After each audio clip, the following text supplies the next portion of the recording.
Hello and welcome. It's your host Dre, and I'm back with another one. Um, I recently came across a video from the Defiant Lawyer. He's a guy that I follow. I like hearing some of his takes. Um, but basically, he talked about a lot of voters being low information, being exploited, and essentially came across like a lot of people got duped that voted a particular way. And I wanted to kind of speak to that. Um, as somebody who votes third party, I often get smeared with a lot of those very same things. And my biggest gripe is this one: just because somebody doesn't support a particular agenda does not mean they're low information or uneducated or whatever the term of the day is to more politely call voters stupid. There are a lot of voters who, frankly, they may not be the most informed. I will not dispute that, but I think it is disingenuous to speak about those people as if they are stupid in some way. Honestly, I think the majority of voters are not that well informed. That's whether you're voting Republican, whether you're voting Democrat, whether you're voting third party or not voting at all. And the reason I don't think the majority of voters are that well informed is simply because we have so much propaganda in our media outlets. There's very little objectivity today. It used to be once upon a time in our media environment, we all were consuming things and came from an objective basis of fact, I guess you could say. And that has eroded away as time has gone on to the point where if you identify with being on the left, for instance, and you see a particular story, it will be framed one way, more than likely be framed completely opposite on a different outlet. So we have this media fragmentation that has contributed to a lot of people being within bubbles. And I'm not saying that there is no objective truth there. I'm saying you have to work extremely hard to find it. And for most Americans, I don't think that is something that's done. I would say I don't think 90% of Americans are doing that. I don't, frankly.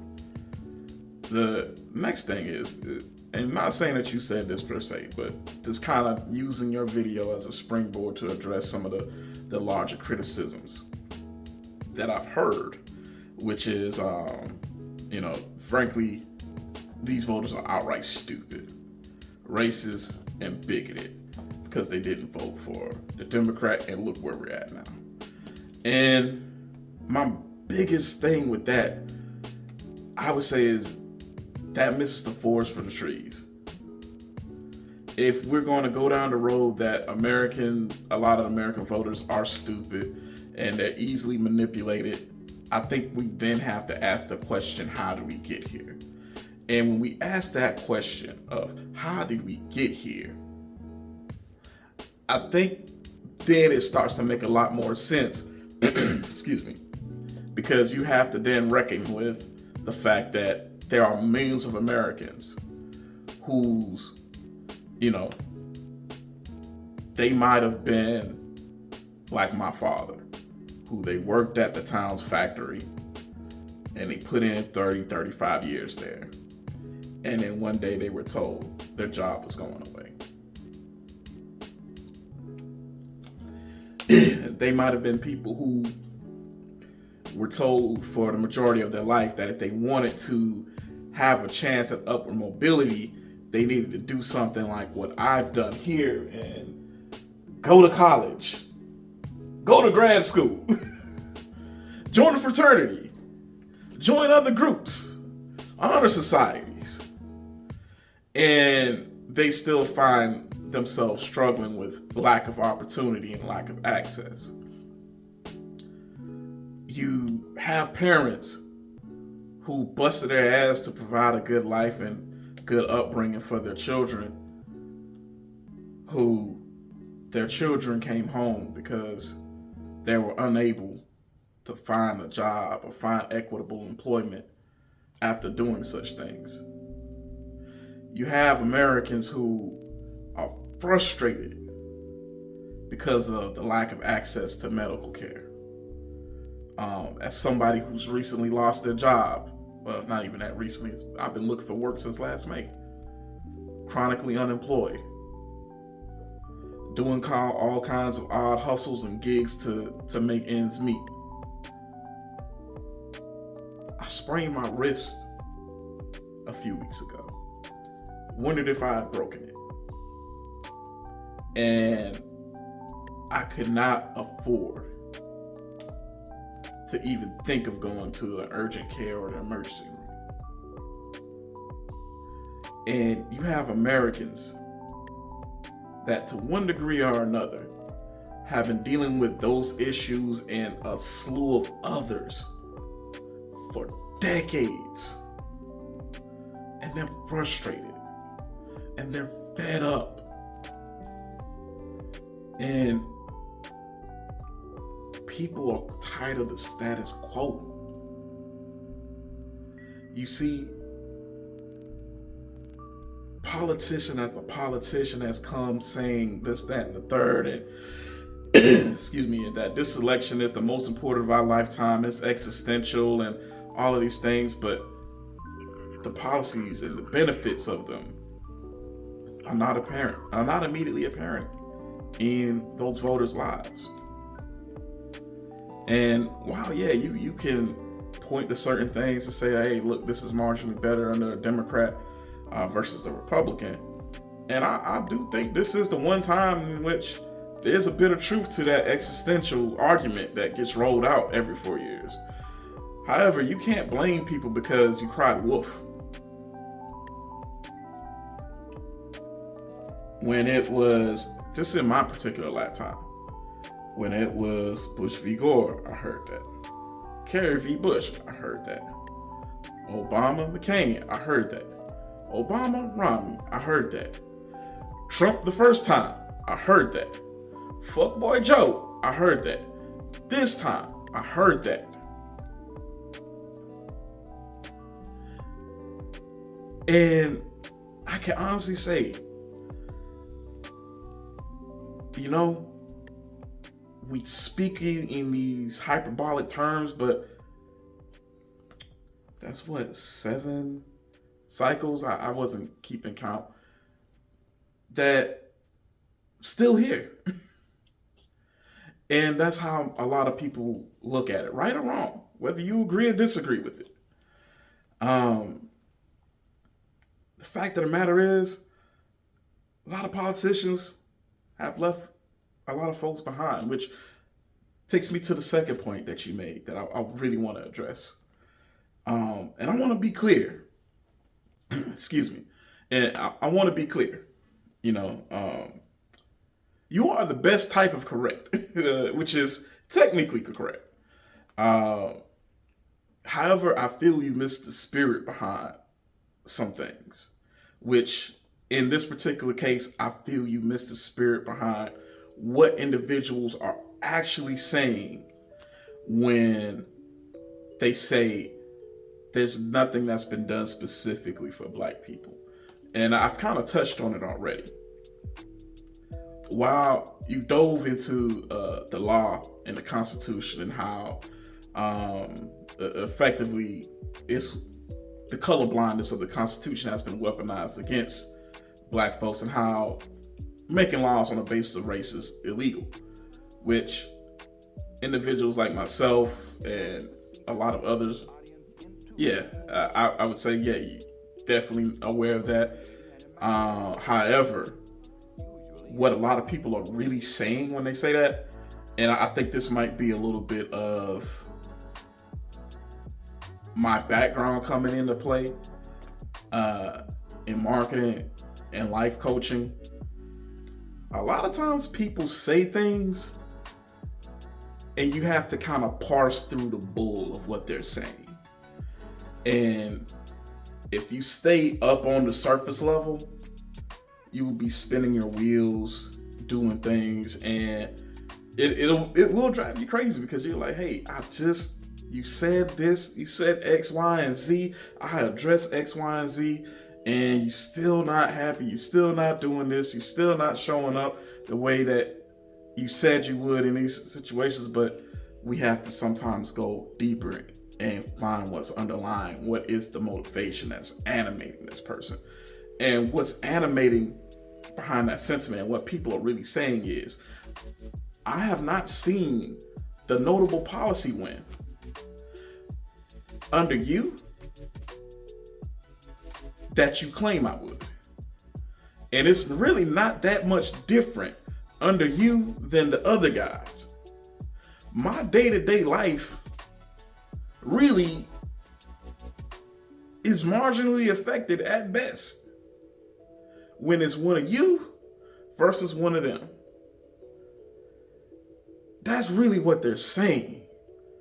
That they've been left behind by policy, that they have not been included in this coalition. And as a result, I can say this, if they're still engaging, that is somebody that you still have an opportunity to win. It's the people that have shut up that we really need to be worried about.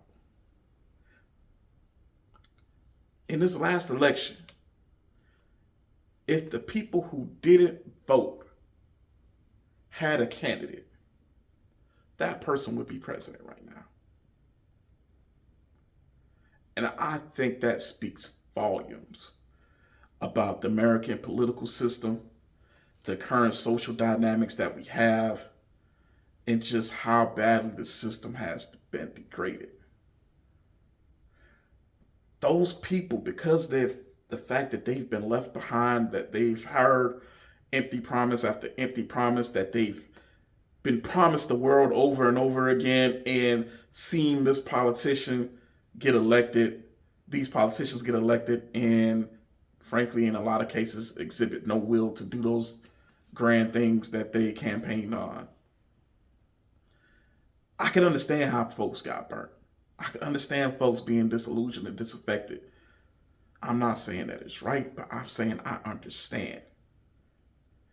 And I would never talk down to those people as if they are less than. Frankly, that's not how you change hearts. That's not how you change anyone's mind. You engage with them ingenuously. Find some common ground. Most important though, keep talking to them like they're people, like they're individuals, like they're somebody, and you have some respect for them. I'm not talking to no motherfucker who belittles me. Frankly, when it comes to politics, I think a lot of politicians and pundits alike would be remiss to keep this one thing in mind. When you're talking about coalitions, you only got so many fuck yous to give. And when you look down your nose at people and you demean them, you call them stupid, you roll out whatever the insult of the day is, why would they come to your side? Why would they want to be in your tent? Why would they want to listen and engage with your ideas? A lot of times this rhetoric calcifies opposition to the very things that folks want. And my final point is simply this. Understanding all of that and knowing the desire that a lot of Americans want a better America. And we've had a few candidates that have come along recently and they've been denied. And I'll be frank, this Trump term is the ghost of Bernie's past. The person that had the populist energy behind them, that was the clear favorite, the DNC cheated in 2016 in order to prop up the establishment, and thus you can see where the beginning of the perception that Trump is not the true threat that they say he is begins. Because if he was, and he must be defeated at all costs, why would you not go with the most popular candidate? Maybe because that candidate is a threat to certain business interests. And the other guy, he might be a little bit disruptive and crazy, but he's not necessarily a threat to that neoliberal order. Then you have 2020. Nothing will fundamentally change. I personally, more than anything else, I think that in combination with the I can't think of anything I would do differently from Kamala this time around was probably the most damning thing the Democrats could have said. When Biden said that in 2020, he effectively said, hey, look, there's not going to be a systemic reform. There's not going to be us going in this direction. But I'm going to be a return to the status quo, a return to quote unquote normal. And when you've been through abnormal circumstances for so long, normal isn't good enough. And then now, here we are. So, that energy, those frustrations, all those people that felt left behind, that felt neglected, that felt lied to and betrayed by their representation, that energy was there. It wanted to go left. We denied it. Like pressure in a pipe, it has to go somewhere. And it went to the place where it could. You had somebody with some degree of charisma and who frankly speaks in a very connectable, understandable way, who was able to capture the energy at that frustration. Those frustrations, that energy that could have been used as a base, that could have been used as a support for a call to action and reform. The left tried to snuff it out. The right channeled it. And that's really why we're here.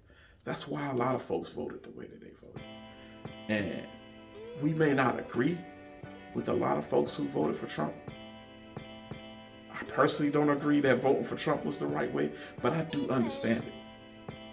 And I'm not going to call somebody just because they voted for Trump low information, ill-informed, this, that, and the third, and all these other things.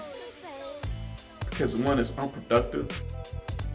Two is not as true as you think it is. And finally, a lot of people just wanted to blow up the system. And when you don't serve people, when you leave people behind, when people feel they have no skin left in the game, sometimes you get a few bomb throwers. So, respectfully, that's my take. That's the points I disagree with. Respect you, respect your take. I'm trying to give some food for thought and some nuance to the argument. I really feel that during this particular time, we need to be engaging. We need to be building coalitions and forming alliances amongst like-minded people. And I feel that we could alienate a lot of people who, frankly, right now, they might be regretting their vote. They might not be. But the fact of the matter is, I don't want to associate with too many people that I feel look down on.